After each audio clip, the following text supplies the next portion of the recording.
Dear students, Durga tutorial के online classes में आपका स्वागत है। आज हम आपको पढ़ाने जा रहे हैं 12th क्लास के हिंदी दिगंत भाग 2 के पदखंड की 9वीं कविता, जिसका शीर्षक है जन जन का चेहरा एक। इसके कवि हैं गजानन माधव मुक्ति बोध। तो आइए सबसे पहले इनका परिचय आपसे कराते हैं, फिर कविता की बात होगी। छायावाद और स्वच्छंदतावादी कविता के बाद जब नई कविता आई तो अगुआ कवियों में से मुक्तिबोध एक माने जाते हैं। मराठी संरचना से प्रभावित लंबे वाक्यों के कारण जटिल होते हुए भी उनमें विचारात्मक व भावनात्मक ऊर्जा अत्यंत भरपूर है। मुक्तिबोध का चिंतन व लेखन आलोचनात्मक भी रहा है।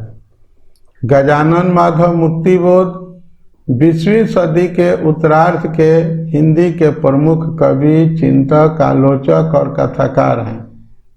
उनका जन्म मध्य प्रदेश में हुआ था, किंतु वे मराठी थे। हिंदी साहित्य में उनका उदय प्रयोगवाद के एक कवि के रूप में हुआ था। उनमें बौद्धिक और नैतिक पराक्रम कूट कूट कर भरा था। मुक्तिबोध के जीवन और साहित्य में कोई फांक नहीं दिखाई पड़ती है। उनका जीवन और साहित्य दोनों अक्ष बर अक्ष और एक दिखाई पड़ते हैं। मुक्तिबोध निराला की ही तरह अपनी पीढ़ी के महान क्रांतिकारी कवि हैं। उनका अध्ययन, पर्यवेक्षण, अनुभव, संवेदन और यथार्थ बोध असाधारण और अद्वितीय है। वे यथार्थ की सुपरिचित चालू सतह को अपनी प्रखर रचनात्मक अंतर्दृष्टि से भेद कर एक ऐसी समग्रता में पकड़ते हैं कि पाठक हतप्रभ रह जाता है। अब आइए परीक्षा के दृष्टिकोण से जो महत्वपूर्ण बिंदु हैं, जो वस्तुनिष्ठ प्रश्नों के लिए जरूरी है, वो हम आपको समझाते हैं। इनका जन्म 13 नवंबर 1917 को हुआ था। इनकी मृत्यु 11 सितंबर 1964 को हुई थी। इनका जन्म स्थान श्योपुर, ग्वालियर, मध्य प्रदेश था। इनके माता पिता का नाम पार्वती बाई और माधवराज मुक्तिबोध था। इनकी शिक्षा उज्जैन, विदिशा, अमझरा, सरदारपुर आदि स्थानों पर इनकी प्रारंभिक शिक्षा हुई। 1930 में उज्जैन के माधव कॉलेज से ग्वालियर बोर्ड की मिडिल परीक्षा में असफल रहे। पुनः 1931 में सफलता प्राप्त करके 1935 में माधव कॉलेज से इंटरमीडिएट किए। 1937 में इंदौर के होलकर कॉलेज से बीए में असफल हो गए। पुनः 1938 में सफलता प्राप्त किए। 1953 में नागपुर विश्वविद्यालय से हिंदी में एमए किए। अगर इनकी वृत्ति की बात करें तो 20 वर्ष की छोटी उम्र में बरनगर मिडिल स्कूल से मास्टरी आरंभ किए। उसके बाद सुजालपुर, उज्जैन, कोलकाता, इंदौर, मुंबई, बेंगलोर, बनारस, जबलपुर आदि स्थानों पर भिन्न भिन्न नौकरियां, मास्टरी से वायुसेना, पत्रकारिता से पार्टी तक। 1948 में नागपुर आए। नागपुर के प्रकाशन तथा सूचना विभाग में पत्रकार के रूप में। अक्टूबर 1948 से सितंबर 1965 तक रहे।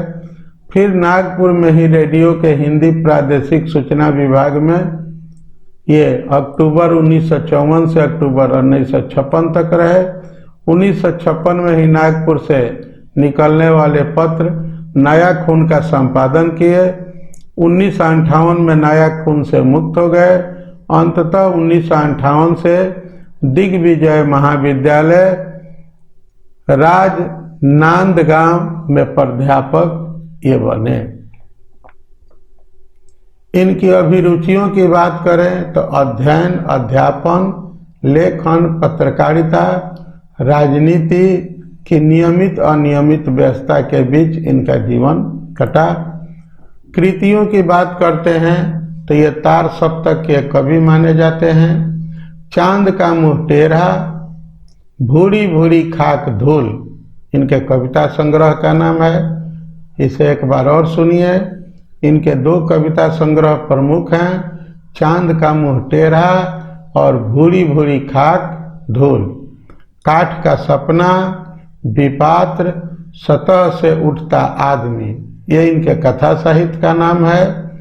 कामायनी एक पुनर्विचार, नई कविता का आत्मसंघर्ष, नए साहित्य का सौंदर्य शास्त्र, जिसका नया संस्करण अब कुछ परिवर्तित रूप में आखिरी रचना क्यों नाम से प्रकाशित है। समीक्षा की समस्याएं, यह भी इनकी रचना का नाम है। एक साहित्यिक की डायरी आलोचना का नाम है। तथा भारत इतिहास और संस्कृति इतिहास पर लिखी हुई इनकी रचना है। मुक्तिबोध रचनावली 6 खंडों में नेमिचंद्र जैन के संपादन में राजकमल प्रकाशन से प्रकाशित हुई है। अब हम बात करेंगे कविता की। कवि कहना चाहता है कि जन जन का चेहरा एक, यानी कि इंसान चाहे जिस जगह का हो, जिस देश का हो, जिस प्रांत का हो, इंसान की कुछ भावनाएं, उसकी कुछ विचारधाराएं, उसके कुछ कर्म एक जैसे होते हैं। ये कविता की मूल पंक्ति आपको हम स्क्रीन पर दिखा रहे हैं। चाहे जिस देश प्रांत पुर का हो, जन जन का चेहरा एक। ये कहते हैं कि चाहे जिस भी देश का हो, नगर का हो, प्रांत का हो, इंसान का चेहरा यानी इंसान की भावनात्मक पहचान लगभग एक जैसी होती है। एशिया की, यूरोप की, अमेरिका की गलियों की धूप एक होती है, यानी कि प्रकृति जो है कभी किसी में भेदभाव नहीं करता है। चाहे एशिया का धूप हो, यूरोप का धूप हो, अमेरिका की गलियों का धूप हो, सब एक ही सूरज से जो है प्राप्त होती है। कष्ट, दुख, संताप की चेहरों पर पड़ी हुई झुर्रियों का रूप एक होता है। इंसान के जब दुख से, कष्ट से उसके चेहरे पर चिंता की लकीरें जो झलकती है वह एक जैसी होती है। हर इंसान की दुख, तकलीफ, चिंता और चिंता की रेखाओं में कोई खास फर्क नहीं होता है। जोश में वो ताकत से बंधी हुई मुट्ठियों का एक लक्ष्य होता है, और जब इंसान जोश में मुट्ठी बांधता है तो लक्ष्य लगभग एक जैसा होता है। पृथ्वी के गोल चारों ओर के धरातल पर जनता का दल एक पक्ष, जलता हुआ लाल की भयानक सितारा एक। कहते हैं कि इस गोल धरती पर, धरातल पर जन समुदाय एक जैसा होता है, उसका वैचारिक पक्ष एक जैसा होता है। जलता हुआ लाल की भयानक सितारा एक, उद्दीप्त का विकराल सा इशारा एक। कहते हैं कि सितारा, भयानक सितारा जो होता है, जो जलता है, वह एक जैसा होता है। उद्दीप्ति का विकराल सा इशारा एक जैसा होता है, यानी कि जब इंसान की विचारधारा भयानक रूप लेती है तो वह एक जैसी होती है। गंगा में, अमरावती में, मीनाम में अपार अकुलाती हुई नील नदी, अमेजन, मसूरी में वेदना से गाती हुई, बहती बहाती हुई जिंदगी की धारा एक है। प्यार का इशारा एक है, क्रीम का दुधारा एक है। यहाँ पर कवि कहता है कि चाहे नदी जो हो, जिस देश की नदी हो, लेकिन उसमें बहने वाला जल एक जैसा होता है। जल की दो चार जातियां नहीं होती है। प्यार का इशारा एक जैसा होता है। पृथ्वी का प्रसार अपनी सेनाओं से किए हुए गिरफ्तार, गहरी काली छायाएं पसार कर खड़े हुए शत्रु को काले से पहाड़ पर काला काला दुर्ग एक, जन शोषक शत्रु एक। कहते हैं कि अपनी सेनाओं से गिरफ्तार करके जनता को चारों ओर से घेर कर पहाड़ जैसा आवरण बनाकर जो शोषित करने वाले लोग हैं वह एक जैसे होते हैं, उनमें कोई खास फर्क नहीं होता है। आशामयी लाल लाल किरणों से अंधकार चीरता सा मंत्र का स्वर्ग एक, जन जन का मित्र एक। उम्मीद के सहारे दुनिया चलती है। कवि कहता है कि आशा की किरणों से निराशा के अंधकार को चीरने वाला और स्वर्ग का स्वप्न देखने वाला जो मंत्र होता है, जो तरीका होता है, वह एक जैसा होता है। चाहे कहीं पर भी जनता की भलाई करने वाला कोई बात हो, जनता की हित सोचने वाला बात हो, वह एक जैसा होता है। विराट प्रकाश एक, क्रांति की ज्वाला एक, धड़कते वृक्षों में सत्य का उजाला एक। विराट प्रकाश जो होता है, जो क्रांति की ज्वाला होती है, वह एक जैसी होती है। वृक्षों में सत्य का उजाला एक जैसा होता है। लाख लाख पैरों की मोच में है वेदना का तार एक, हिये में हिम्मत का सितारा एक। लोगों के कष्ट जो होता है, पीड़ा जो होती है, वह एक जैसी होती है। उनके हृदय में जो हिम्मत का सितारा होता है वह एक जैसा होता है। चाहे जिस देश प्रांत पूर्व का हो, जन जन का चेहरा एक होता है। ये काफ़ी लंबी कविता है। देखिए, कविता का एक स्टैंजा यहाँ पर आकर पूर्ण होता है, जन जन का चेहरा एक। अब फिर बात करेंगे हम इस कविता के दूसरे स्टैंजे की। दो स्टैंजा की कविता है। देखिए, बहुत लंबी लंबी कविता इनको लिखने की आदत थी, और ये लंबी लंबी कविताओं में इनके सबसे छोटी कविता है। अंदाजा लगा लीजिए जो कविता लंबी होती होगी कितनी बड़ी होती होगी। भौगोलिक भिन्न भिन्न वास स्थान, भौगोलिक ऐतिहासिक बंधनों के बावजूद सब और हिंदुस्तान, सब और हिंदुस्तान। ये कहते हैं कि लोगों का वास स्थान भिन्न भिन्न होता है, उनका भौगोलिक ऐतिहासिक बंधनों के बावजूद सब और हिंदुस्तान, चारों ओर हिंदुस्तान दिखाई पड़ता है। सब और बहनें हैं, सब और भाई हैं, यानी कि भारत का हर नागरिक आपस में भाई भाई है। सब भाईचारा के साथ रहते हैं। सभी ओर कन्हैया ने गायें चराई हैं। जिंदगी की मस्ती की अकुलाती भोर एक है। चारों ओर जो है वह एक ही युग पुरुष की झलक दिखाई पड़ती है। जिंदगी की भोर यानी जिंदगी की सुबह हर जगह एक जैसी है। बंसी की धुन सभी ओर एक जैसी है। दानव दुरात्मा एक, मानव की आत्मा एक, और सब जगह दुष्ट लोग एक ही जैसे होते हैं। कमीनों की कोई जाति नहीं होती है और हैवानों का कोई मजहब नहीं होता है। तो दानव दुरात्मा एक, मानव की आत्मा एक। दानव दुष्ट लोग एक जैसे होते हैं, मानवतावादी लोग भी एक जैसे होते हैं। शोषक और खूनी और चोर एक, शोषण करने वाले खूनी लोग, चोर लोग हर जगह एक जैसे होते हैं। जन जन के शीर्ष पर शोषण का खड्ग अति घोर एक, और जनता के गर्दन को शोषण के तलवार से काटने वाले लोग एक जैसे होते हैं। दुनिया के हिस्सों में चारों ओर जन जन का युद्ध एक, और जो जन संघर्ष होता है और दुनिया के हर हिस्से में कहीं न कहीं जनता संघर्ष करती है, वह लगभग एक जैसा होता है।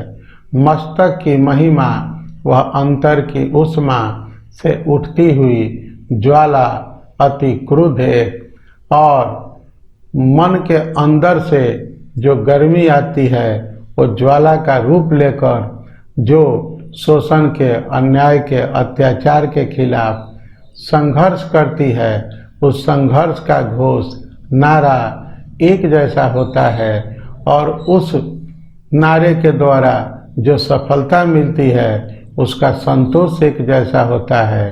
क्रांति का, निर्माण का, विजय का सेहरा एक, क्रांति के बाद जो सफलता मिलती है उसे पुनर्निर्माण होता है, और विजय का जो सेहरा बंधता है वह एक जैसा होता है। चाहे जिस देश प्रांत पुर का हो, जन जन का चेहरा एक, चाहे जिस भी देश का हो, नगर का हो, प्रांत का हो, लोगों का चेहरा एक जैसा होता है। आईने बदलने से कभी चेहरे नहीं बदला करते हैं। तो ये लोगों का आईना जो होता है वह प्रांत है, नगर है, जगह है, और चेहरा जो है लोगों की विचारधारा है। तो वही कवि कहता है कि जन जन का चेहरा एक जैसा होता है। यानी कि यहाँ कवि कहता है कि लोगों में भावनात्मक संघर्ष जो होता है, लोगों में जो शोषण, अन्याय, अत्याचार के खिलाफ आवाज़ होता है वह एक जैसी होती है। ये कविता के शब्दार्थ हुए। शब्दों के आधार पर हमने पूरी कविता का अर्थ आपको बताया। अब हम कविता के भावार्थ की बात करेंगे, क्योंकि इतना लंबा परीक्षा में नहीं लिख पाएंगे। परीक्षा में कविता का भावार्थ या सारांश लिखने के लिए आता है, वह आंसर छोटा होना चाहिए।